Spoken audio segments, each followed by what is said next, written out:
Welcome to the only daily podcast focusing on compliance news of the day. Each morning, start your day with a cup of coffee and Tom Fox, the voice of compliance, to hear about 4 of the top compliance, corruption, or leadership stories you will need to start your day. The Daily Compliance News is a production of the Compliance Podcast Network.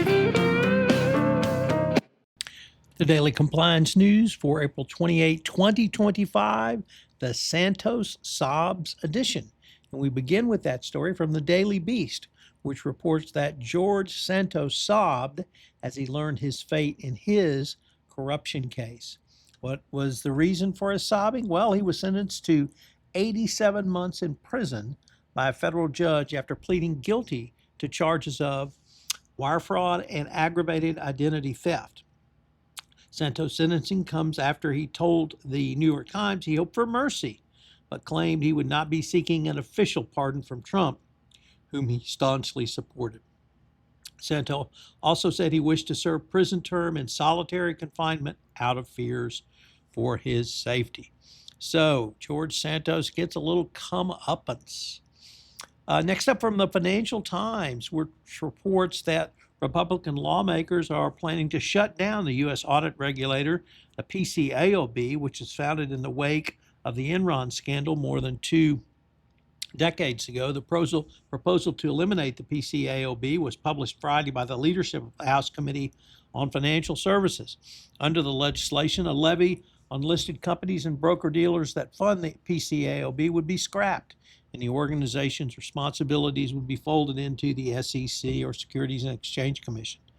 The PCAOB was set up to oversee audit standards and conduct regular inspections of firms that audit U.S. public companies after the collapse of Enron.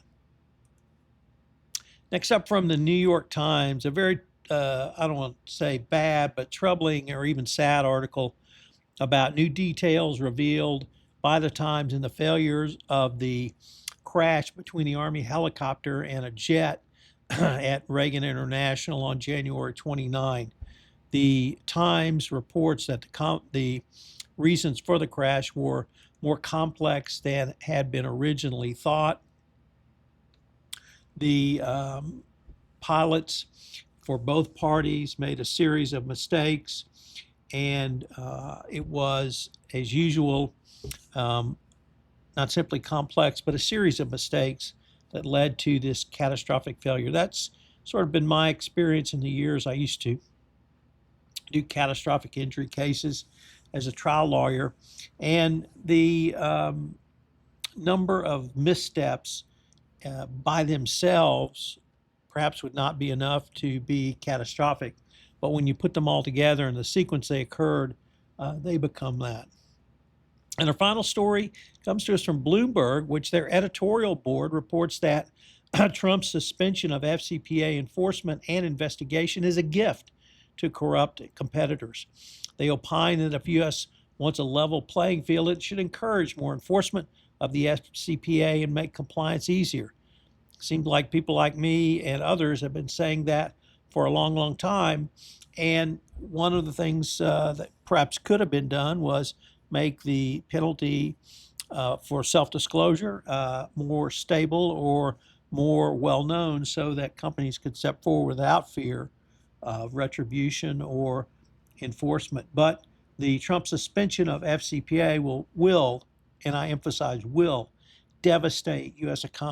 companies outside the United States, and it will be a bane on U.S. businesses.